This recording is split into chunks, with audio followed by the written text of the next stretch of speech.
سلام، خوش اومدین به پیج زیبایی بنده. اینجا قرار نیست من فقط بهتون محصول معرفی کنم. اینجا جاییه که شما مشاوره پوستی میگیرین.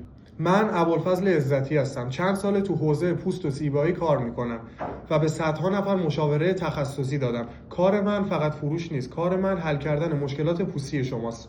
اینجا با تحلیل پوستی و اصولی بهتون دقیق میگم چه چیزی برای پوستتون لازمه و چه چیزی بیخوده. من با تجربه چندین سالم اینجا بهتون کمک کنم تا عالی ترین نتایج رو از محصولات اورجینال ما بگیرید. تمامی محصولاتی که اینجا بهتون معرفی میکنیم برندهای معتبر ایتالیا و فرانسه هستش که کاملا درمان محورن. برندهایی که اینجا بهتون معرفی میکنیم کاملا تخصصیه و روی صدها نفر نتیجه قطعی داده. اگه دنبال یک نفر هستی که واقعا راهنماییت کنه و اصولی پوستتو بسازه، اینجا دقیقاً همونجاست. پس پیج منو دنبال کن و هر مشکل پوستی داشتی دایرکت بهم بگو. به خانواده زیبایی من خوش اومدین.